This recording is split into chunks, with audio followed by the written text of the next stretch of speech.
So, hello everyone.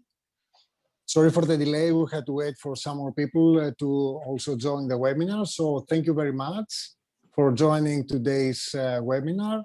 I'm George Boretos. I'm one of the co-founders and also the CMO of CubeRM, a specialized vendor for tendering and pricing software. And also today with us is Steve Laborda, the CEO of Value-Based Booster, a specialized consulting agency focusing on the commercial excellence, especially for the chemical industry. Together we have co-authored and we will be co-presenting our report for the chemical industry in Europe, especially for public tendering. So a few things about the presentation and how it will unfold, a couple of logistics if you like. First of all, the webinar is going to be recorded. It is recorded, so you will be receiving afterwards a link to access the recorded session. The overall presentation of the insights of the report is going to take approximately 3/4 of an hour.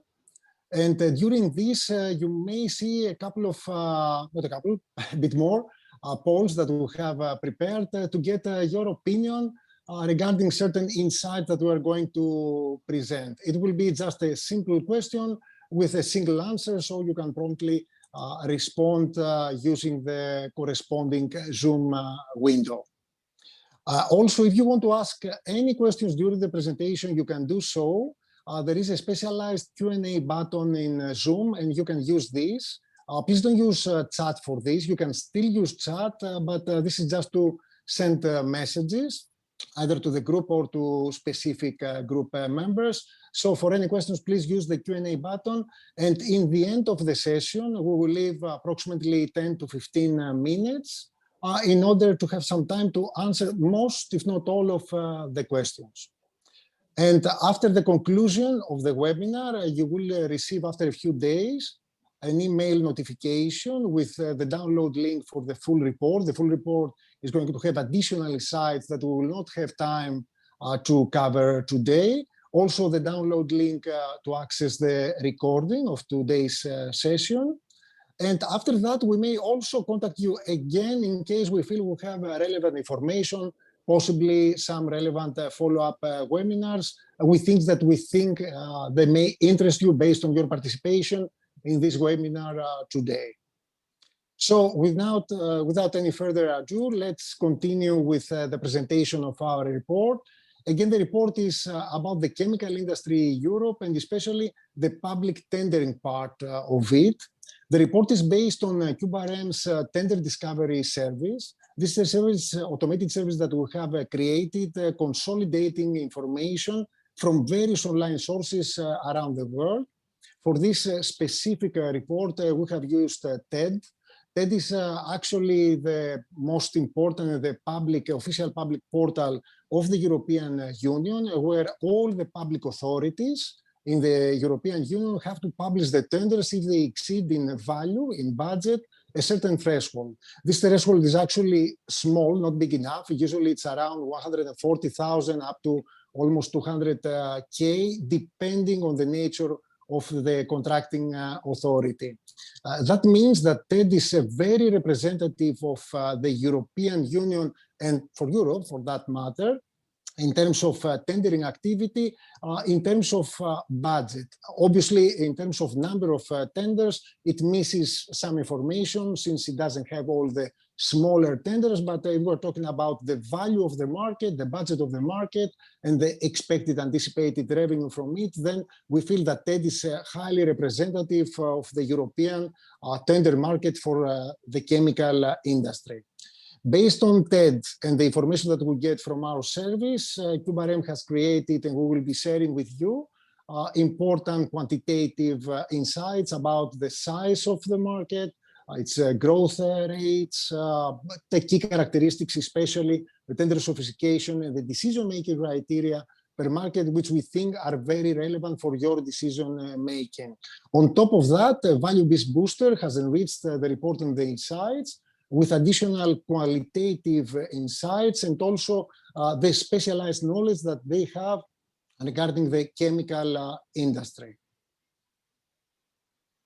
A few things about our companies. So first of all, for QBRM, as I said before, we're a specialized software vendor specializing in tender management. Our software suite actually covers end-to-end the whole spectrum of the tender cycle, starting from tender discovery and qualification, all the way to response preparation, evaluation, approval, submissions, everything.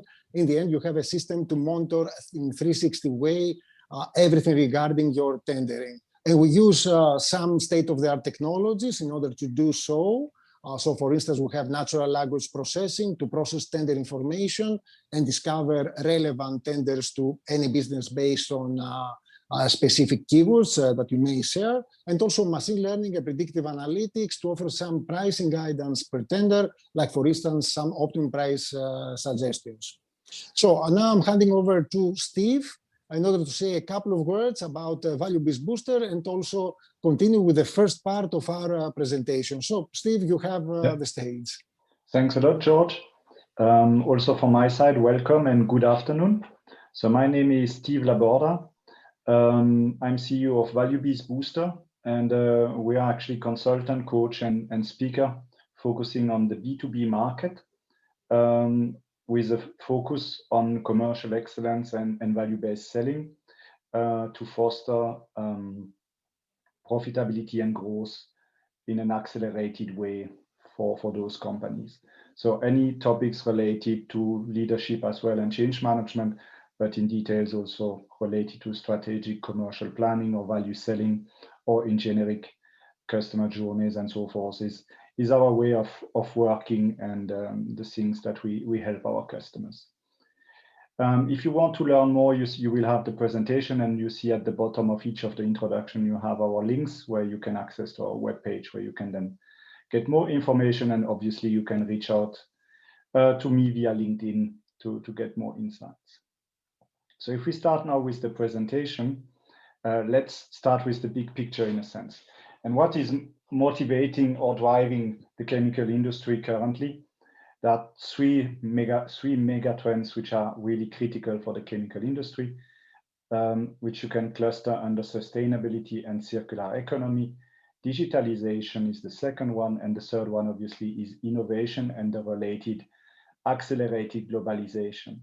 And now the big question, of course, is as a supplier to those industries or being part of these industries, how do you get the pricing pressures which are related to the public tender business and bring them together with those mega trends, which requires additional investments, which means also how do you get the value captured out of these tenders. And we're going to give you a bit more insights in this later on in the report. While we are going to talk about meat tenders, for instance, George is going to explain you a bit what it means in few minutes. But before we move on and go further in the details, we would like to ask the audience about where is the priority. So what is the most important mega trend for you? So it would be great if you can answer the poll that George is going to put up.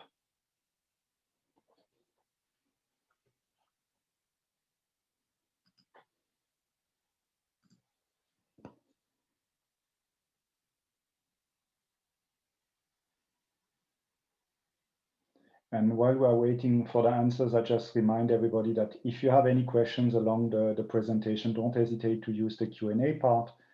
And we are either answering the questions on the fly when it fits to the topic or then at the end of the presentation. So interesting to see, 1/3 says sustainability, 2/3 says digitalization, and innovation is not at all mentioned today.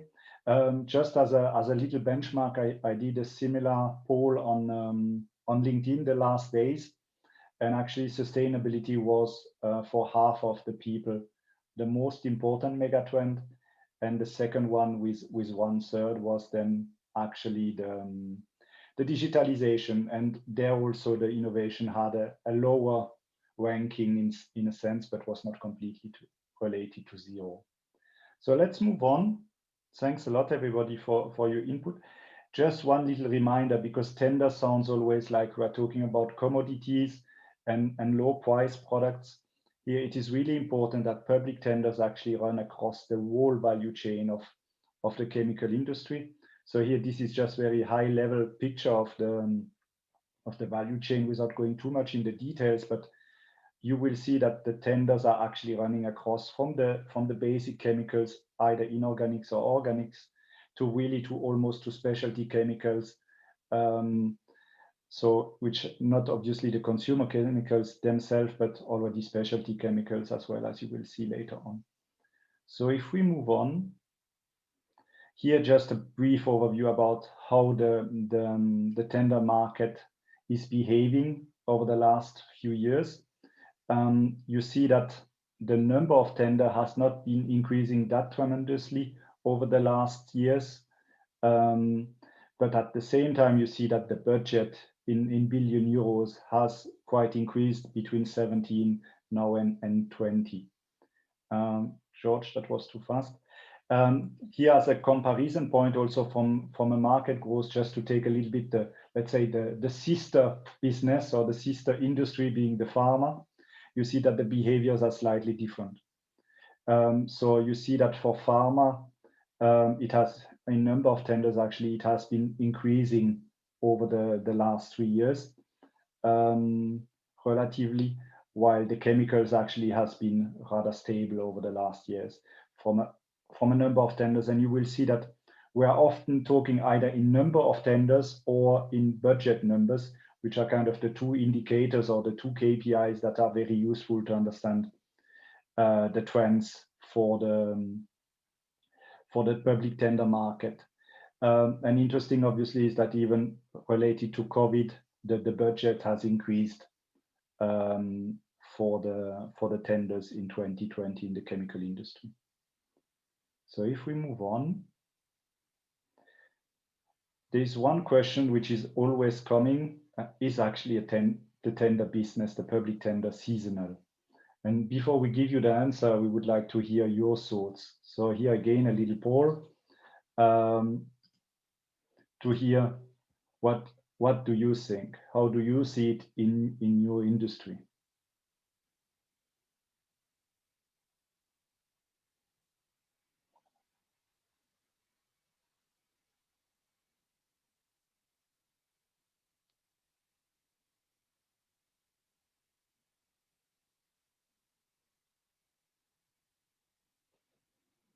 So what do we see? Okay, there's a certain percentage who doesn't know.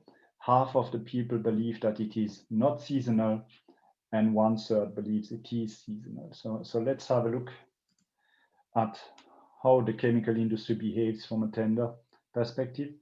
So if you look at the big picture, actually, you see that it is not really seasonal. You see that it's almost evenly shared over the quarters. But what is maybe worthy to note is actually that in 2020, the Q4 was extremely higher than compared to the previous year. So the exact explanation, obviously, we don't have, but the assumption we can make is that most of the companies were maybe waiting to publish to get a better visibility, and so they have pushed some activities to the last quarter of the year as like the last call in a sense, and that brings this peak. But as you see, it's almost evenly shared otherwise across the quarters. So most of you were right, so that's very good. Obviously, it will be interesting to see then in few months, then when we have a better visibility of 2021, how this one behaves, if COVID has still an impact, or if it's going back to normality. But if we move on, George, if you would take the country perspective. Yes, of course. Thank you, Steve, for sharing all these insights. And now let's see the report insights from a country's perspective. Just a heads up, although we are talking about TED and the European Union, you will see countries that are not member states. And this happens because optionally, every country can also publish their public tenders on TED.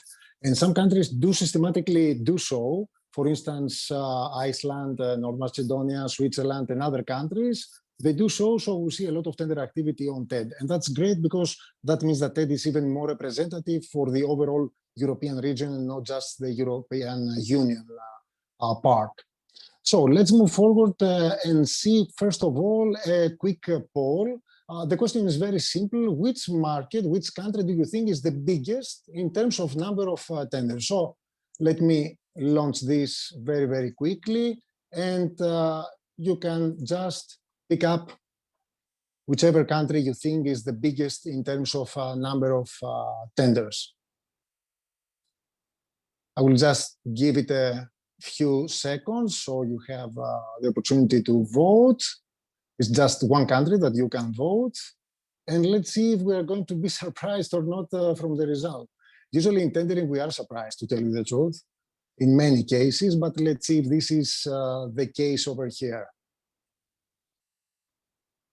Okay, so let's see some results. As you can see, we have the winners. We have Germany, we have Poland, and we have France, and none of the other countries. Okay, let's see how it really looks in reality. I think you are a good audience. You know lots of the answers. So this is exactly the ranking of all countries in terms of number of tenders. So this is the blue line indicating the percentage contribution in terms of number of tenders, and also the percentage contribution in terms of budget. These are the green columns that you see over here. So you said France, Germany, and Poland. So you were spot on. These are indeed the first three countries. If we are talking about the number of tenders, but if we are talking about, and these are the surprises in the tendering market, in terms of budget, then we have a completely different picture. And there you see it's the UK, it's Italy, and then it's France together with Spain. Actually, this is something that we will see again and again in many, many insights. First of all, that you see a lot of diversity between countries. And that's something that we see in most insights. So you see some big countries and some very, very small in terms of tender activity. And also there is a large difference. They are almost fully unrelated, the contribution of tender activity with the contribution in terms of budget. This is why you see a different ranking. Also, one more comment, which I think is important, and you guessed at least one of these countries. Although France and Germany is a, let's say, usual suspect, so it's some of the biggest markets, so we would have expected to have them inside the top 4 or 5 of the biggest markets. However, Poland and Romania, as you can see, Romania is also one of the biggest markets, is quite a surprise, and to some lesser extent also Bulgaria is frequently seen as a key player in terms of number of tenders. Actually, those three countries issue systematically a lot of smaller value tenders, so they don't have a large budget. However, they do have a lot of tender activity, and anyone who is involved in tendering, not only the chemical industry, but in the other industries, it's almost the same. We see a lot of activity in those markets. So it's important to have this in mind when we formulate our strategies for Europe or other regions. So the only country actually which has an equally good performance in terms of ranking in both budget and also number of tenders is France, and to a lesser degree is also Spain. Now let's see the same, but now for the growth in number of tenders and also in terms of budget. Again, you see a lot of diversity between countries, and here it's even more uncorrelated. So if you check the tender growth and also the budget growth, it's almost two completely different lists. Also, if you see here the growth in terms of number of tenders, and you check the largest markets like Italy, like Netherlands, like France, UK, and other markets, you will see that most of the big markets have either a single-digit hectic growth or even a decline, like in the UK and also in France. The only two exceptions are Germany and Spain. I don't know if you are exposed with the Boston Consulting Group, Boston Matrix taxonomy. For those of you who aren't, this is a simple way to categorize your products or your countries. In one axis, you have the size of the market, in the other, you have the growth of the market. And obviously, the stars of all these markets or products or anything else that we analyze are markets where you have both a good growth rate and also a very large size. So in this case, if we analyze Boston Consulting Group wise, the tendering markets, you could say that the stars in this case are Spain and Germany. However, if you move on in this chart and check Spain and Germany in terms of budget growth, you will see Germany has a different outlook. So it has a negative growth, it has a decline actually, whereas Spain is even better in terms of budget growth. This confirms something that we will see again and again, that a lot of things are totally uncorrelated between countries. This is a recurring theme. We will see it in many of the slides and the insights that we will describe. And that means that each and every country has its own characteristics and needs to be examined, analyzed, and you need to formulate a specialized industry locally for each and every country. Having said that, obviously there are some norms. We will see some of them for all countries and regions, but we need to be local in our mindset as well, and not just global or regional.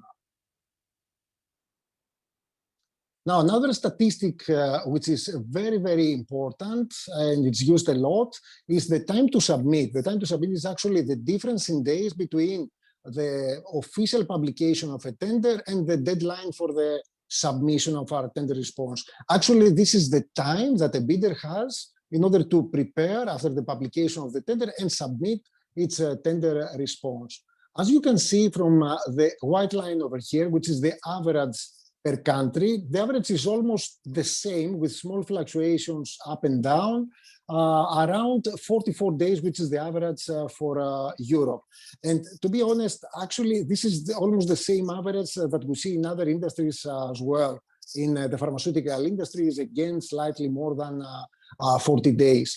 So what this means is that in most markets and for the chemical industry as well, simply we don't have enough time to prepare after the official launch, the official publication of the tender. Just 1, maximum 2 months is not enough time, especially if we are talking about bigger tenders. And that means that we need to plan ahead and we need to transform the business from a reactive business after the publication, the official publication, I mean, of the tenders to a proactive business where we're trying to anticipate tenders before they are even published. And as we will see in a few slides further on in our presentation, we will see that this can be done because this market is highly predictable, and we will see exactly why this happens.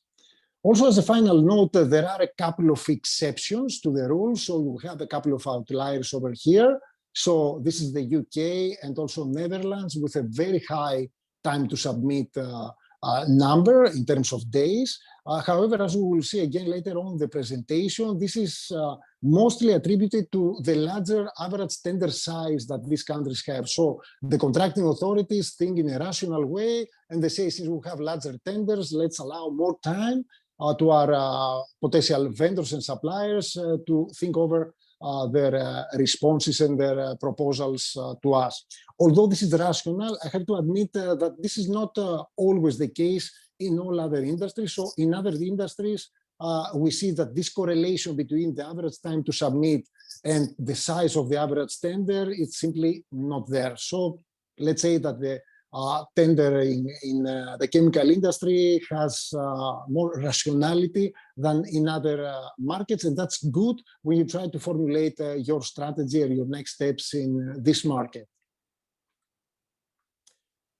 Now, something that we want your opinion to that, and it reminds me of something that Steve said before a few minutes about the mega trends and how important it is to leverage all these key trends in the market in order to improve your value proposition to your end customers, to the contracting authorities. So it's important to understand if quality and value, and not only price, is part of the decision-making criteria of the contracting authorities. So we have two types of tenders around Europe and around the world for that matter. You have the MIT tenders. This is an acronym for most economically advantageous tender.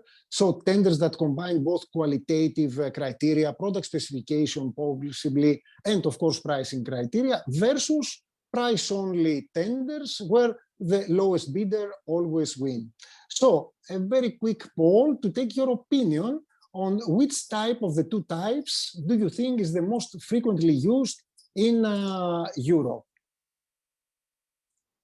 So I'm launching it. So there are only two options. It will be either mid tenders, meaning quality and pricing based tenders versus the price only tenders. So I'm waiting for your answers, and I think it's going to be quite a surprising result. Okay. Okay. So let's share the results. It's quite surprising. As you can see, it's unanimous, and there is a consensus that mid tenders based on both quality and pricing dominate the market. Okay, that's great, and thank you for your take on this. And let's see what is the reality. Well, the reality is somewhere in the middle. Actually, if you take the average around Europe, it's almost half. Those type of tenders are balanced with a slight favor towards the meat-oriented tenders. So let's say that equally, most of the contracting authorities use qualitative criteria, but also pricing criteria. However, although the average is, let's say, almost 50-50, if we see more closely all the different markets, all the different countries, you can see, again, a lot of diversity. So you have some countries like Switzerland, France, Ireland, UK, where you see that almost all of the tenders are meat-oriented, so they have qualitative criteria as well, not just pricing. In the other end of the spectrum, you have countries like Lithuania, Greece, Slovakia, Malta, and North Macedonia, where almost all of the tenders are just price only, so the lowest bidder will win in the end. And then you have a variety of countries in between with a combination, a different mix of qualitative and also pricing criteria. So again, a lot of diversity. Yes, there are many countries, many contracting authorities that are using meat criteria, qualitative criteria, that's for sure. But if you're going to formulate your strategy and understand what you need to do for each and every country, you need to check closely each and every country and see what is most important for each country. As you can see, it's different. It's not the same in all cases. And also, if you check different contracting authorities, also you will see a lot of diversity there as well. Let's come now to some other insight, which I think is very important, the contract duration, the average contract duration of the awards that have been given after a public tender is released and concluded. Actually, let's remember a bit what we said about the time to submit, which is very, very small, so you don't have enough time in order to prepare. But if you remember, I said that there is a way out of this situation, and the way out is the large contract duration. On average, it's 2 years around Europe, and you can see that there are even some markets which have even more time, around 3 years over here, and there are only a few exceptions that have half a year up to a year. So that means that in most cases, in most countries, they plan ahead long term for their tenders. They allow a lot of time to each and every winner, and that means that the next possible tender after this has been expired will happen after 1, 2, or even 3 years. And this is a way that we can use in order to anticipate new tenders and plan ahead even before the actual tender has been launched. Actually, in our software, this is exactly what we do.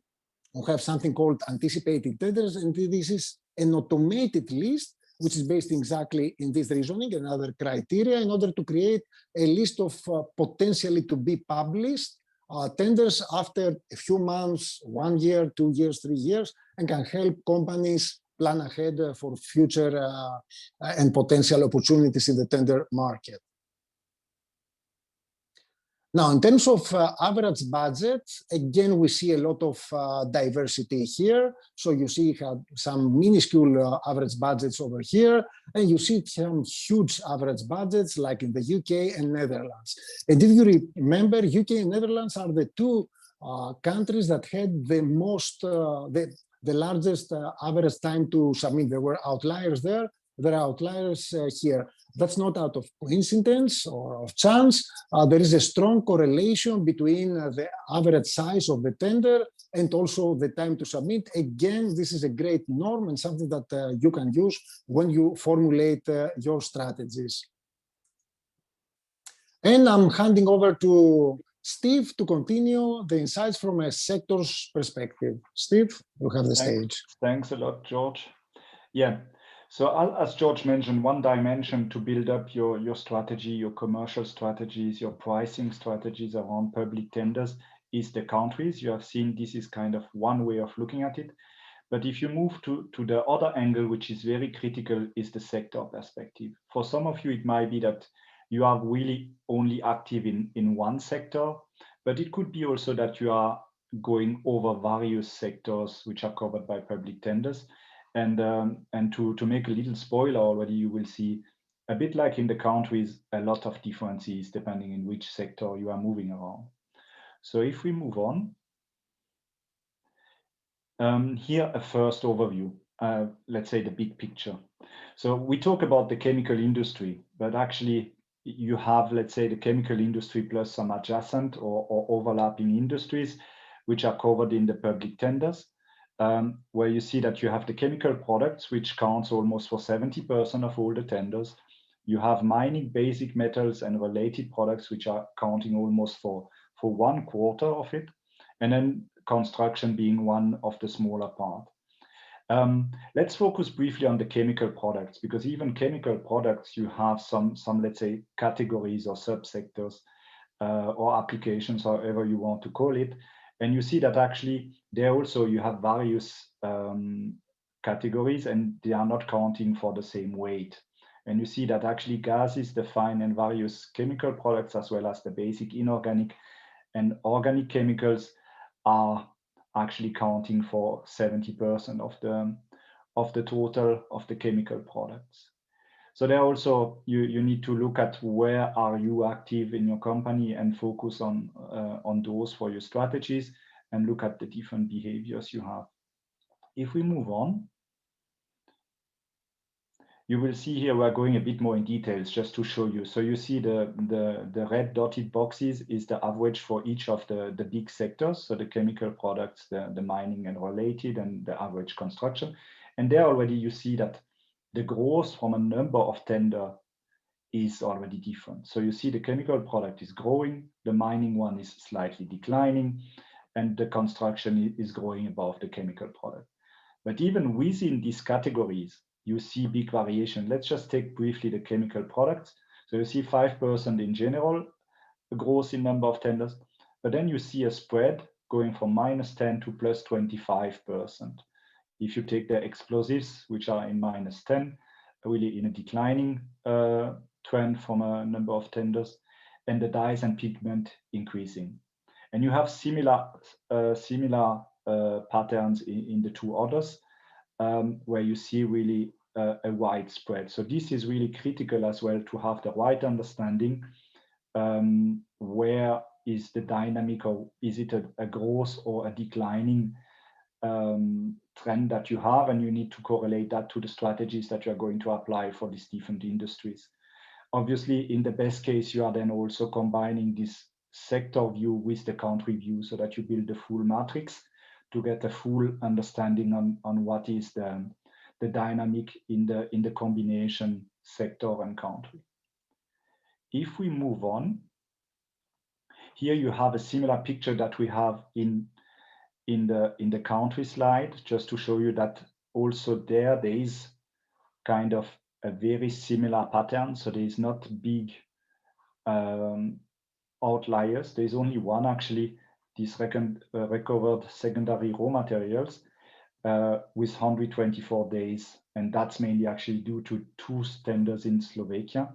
But otherwise, we are back to the 44 in average, obviously, with some very slight variations. So there also it is really key to well prepare the tenders before or after, as I like to say, and we're going to talk about it a bit later as well. But as I like to say is that after a tender, so after submitting, it's before a tender, because it's again preparing the next one. Because later on we're going to talk about meat tenders again, and it is actually key that you are able to influence properly your customers, the governmental authorities, to move the tenders towards meat, to ensure that you are able to capture value and not just being in a price screw in a sense. Yeah. So if we move on here, a kind of view. What are the type of tenders that have the last contribution in terms of number of tender, but from a sector perspective? So which sectors do you believe has the largest contribution in meat tenders? So in other words, which industry tries to capture more value?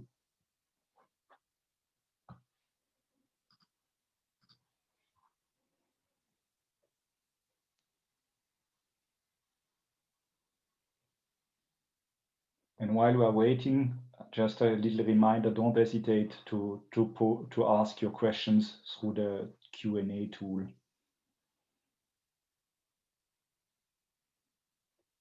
So that's an interesting one. So we get quite a mixed bag of answers. Nobody believes that gases are going to do meat tenders. Interesting. But otherwise it's kind of mixed, and interesting that actually the basic inorganic and the organic chemicals are actually the ones that you believe has the biggest share of meat tenders. So let's have a look at the answer. How does it look in numbers? So here actually you see that the biggest share is actually in plastics, right? It's interesting because everybody believes that plastics is mainly commodities, but it seems that also there in this primary form, the meat tenders have a stronger impact. I'm not going to walk through all of them, but you see that gases, for instance, it's not completely 50-50, but still a slightly higher tendency to meat.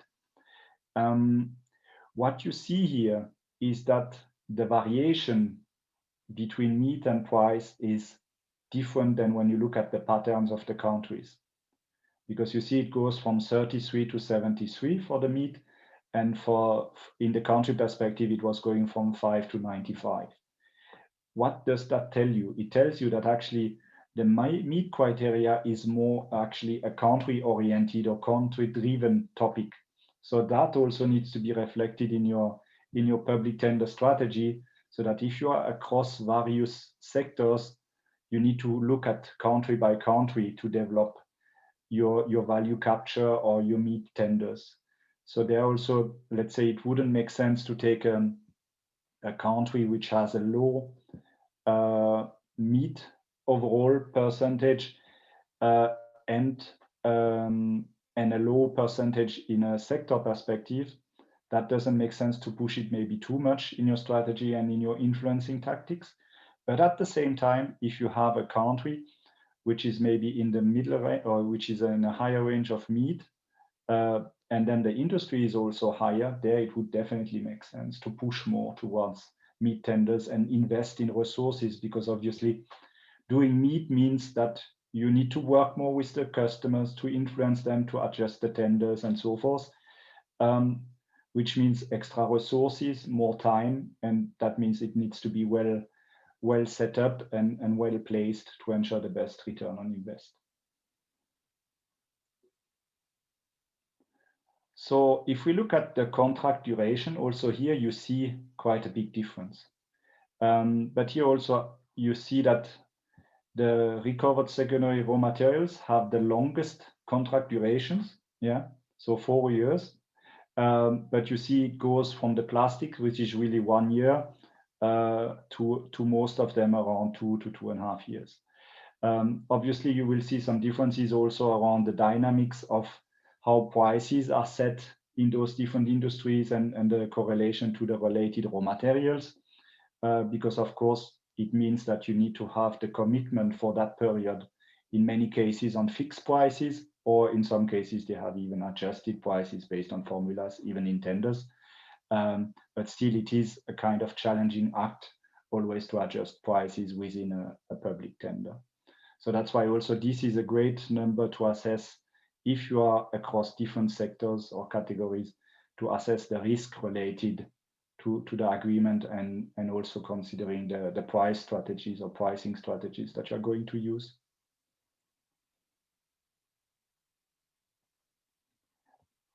So looking at what sector or what category has actually the biggest tenders. So you see also here big differences, which means also that let's say the effort and the risk are again completely different depending if you have 13 million per tender or if you have 300,000 euro per tender. Obviously that are averages, so you will have some larger and smaller ones, but still this also is really critical if you are moving across different sectors, to understand what is the risk and what is the potential behind those. Because obviously if you have large tenders, you have few shots a year to make it happen, to be successful. And in the smaller ones, you might have more on-the-go kind of tactics, because you can react maybe from one tender to another one because the size is different. So finally, we are moving to the latest part, which is the customer. So we shouldn't forget the customers. Obviously, we talk a lot about processes and tools and tenders and figures, but the customer is key as well. Hence, we have done some analysis also on the customers, even though you can imagine that we are not able to take individual customers for this analysis here, because it would be far too complex. But if we move to the next slide, you will see then that we did it in quartiles, so we divided the customers in buckets of percentage covering the numbers of tenders. And the first conclusion is overall that it works almost like Pareto. So that means that 20% of the customers covers 80% of the budgets. But you see still that depending on the country here, you have a more or less scattered landscape of customers. Because you see, for instance, that for Spain or Romania, the curve is going much slower. So you have much more complexity, much more scattered customers, while in Germany, the customers are overall having bigger tenders overall.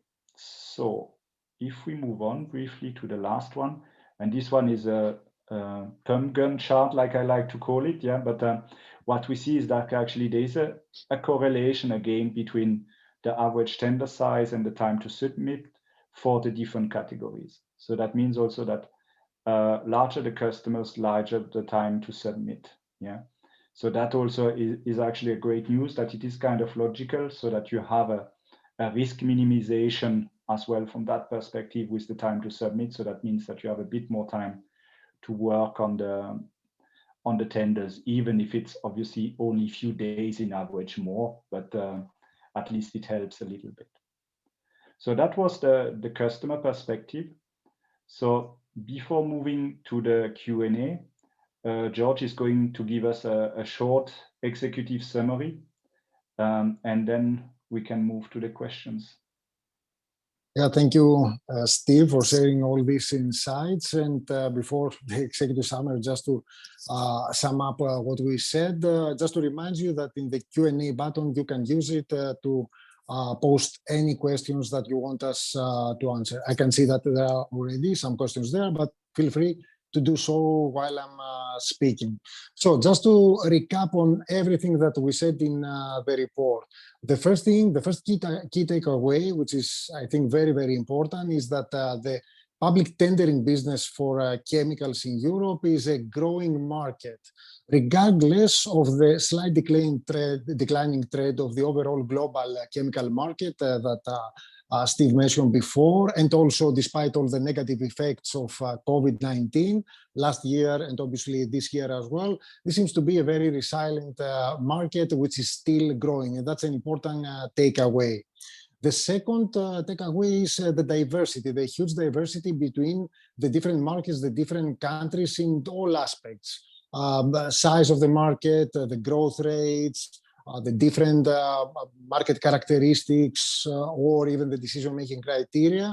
All these differ a lot between countries. And that means that you need to also formulate a strategy, not just at a regional or a global level, but also at a specific country level. There are many circumstances that are influenced by the different parameters that exist within each and every country. Also, something which is very important, and we've seen that, and I was happily surprised by what was your perception, is the importance of the qualitative aspect of the tenders. So we know that this is important, and obviously we know that you try to leverage the megatrends or anything else to improve your value proposition to the customers, but it's your perception, and actually it's almost the reality, perhaps to a lesser extent, but it is the reality that quality, it is a strong part, a strong factor influencing the decision-making of many contracting authorities in many countries. But again, you need to see each and every country because there are many differences over there.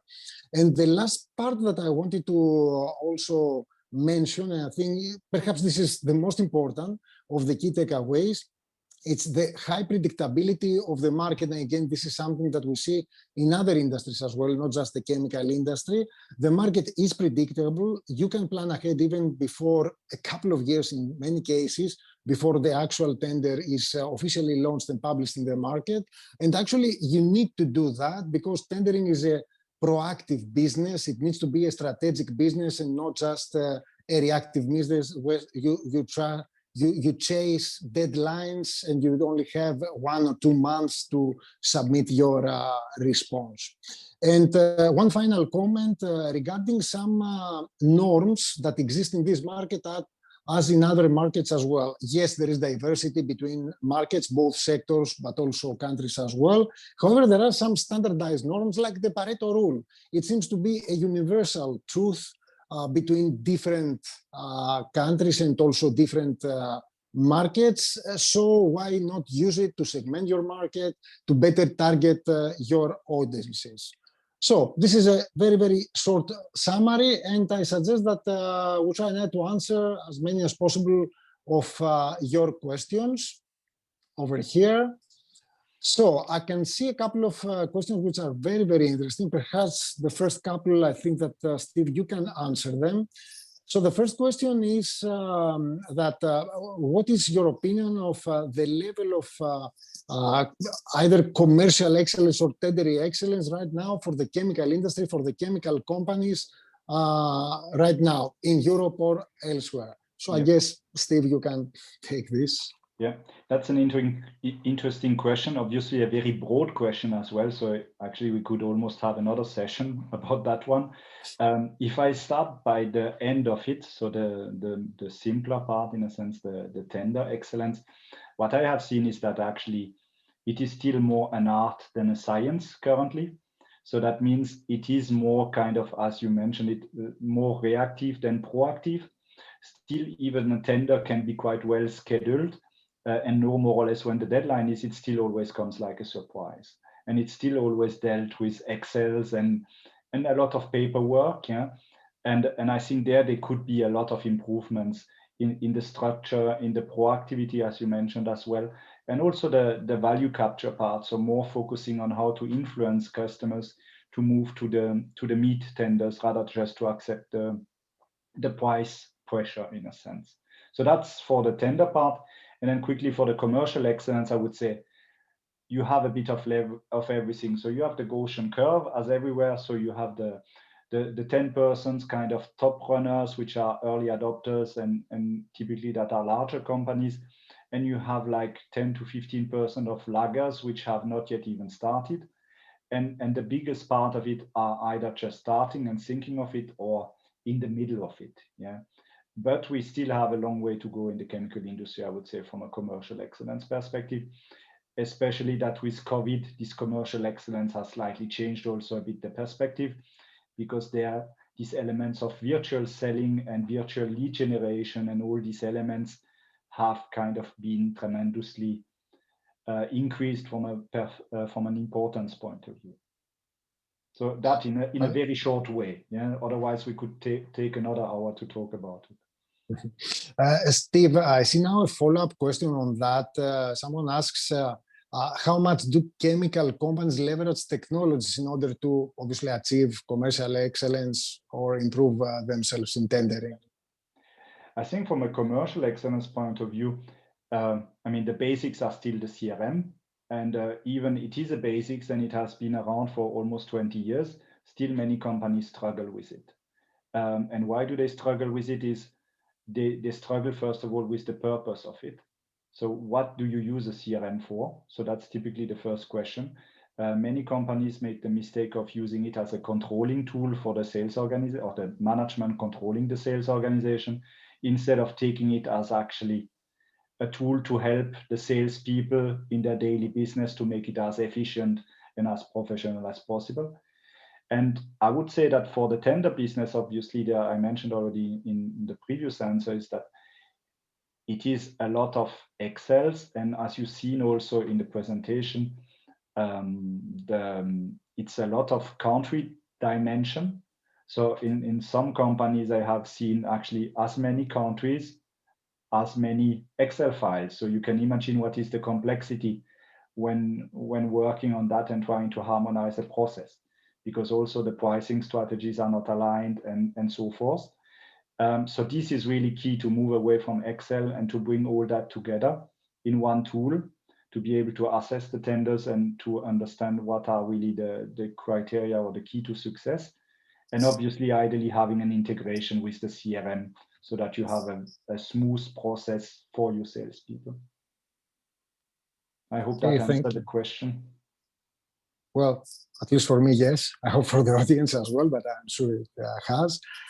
So I can see another question. It has to do with other industries and best business practices from other industries that we can possibly use in the chemical industry. So Steve, let me take this one. Because we have, apart from the chemical industry, also experience with customers, especially the life sciences industry, and you both have substances and molecules, so there is a common ground. And we've seen some recurring themes that I can share with you, things that pharmaceuticals, for instance, companies or medical equipment companies have done to improve their tendering business and their sales performance, and I think it can be replicated to the chemical business as well. So the first thing that I can think of is something that we discussed even before, is the planning ahead. So yes, the pharmaceutical companies can plan ahead because the contract duration is almost the same as in the chemical industry. It's approximately 2 years, sometimes even more. And because of that, many companies go and search all the different awards, and they know that in 2 year times, they would expect a tender, a similar tender to be relaunched in the market. And what they do, they try to confirm this with the contracting authority. And this way, they plan ahead for something that is not published yet. And they've seen enormous benefits from that. They increased the value, the quality of their responses. Obviously, they don't have to chase the deadline at the last minute because they know from a long time before that this is going to be launched somewhere in the following months or years or anything. And also they increase their probabilities because they are better prepared to win the specific tender that they are after. And then something else, and I think you mentioned something that I liked, Steve, before, that after the tender is before the tender, meaning that there is always another tender that we want to pursue, and there is no reason to lose all the information or knowledge that we have from our past performance and also our competitors. So there is a learning process involved in the tendering process, and we need to take advantage of this. But in order to take advantage of this, other markets like pharmaceuticals, for instance, they have systems where they store the tendering information, they store the results, they know if they won or not, and who won, obviously, and the reasons behind that. And they analyze the information continuously in order to generate additional knowledge and insights and improve themselves. There is no reason to make the same mistake again and again when you can avoid it because you did that before and you lost. you can avoid it and possibly improve your chances of winning. So planning ahead and better prepare for potential tenders, and also the learning process, I would say, are the two most important aspects that I would think of that are very, very well used in the pharmaceutical and medical equipment companies, with great results in revenue increase, in cost reduction, etc., etc. And I think they could be used here as well. So I think we ran out of time, unfortunately. I can see that obviously there is a lot of interest and questions, but we didn't have time to capture everything. However, unfortunately, the time is up. But perhaps we will have a chance to do a follow-up webinar or something similar. What I want to say, first of all, on behalf of our two companies and of course Steve and myself, thank you so much for your participation in this webinar. In the following days, as I said before, you will be receiving an email notification with a download link for the full report, and you will see additional insights that we didn't have time to cover right now. And also you will see a download link for the recording session as well. And from time to time, we may come back to you with additional information if we think this may interest you.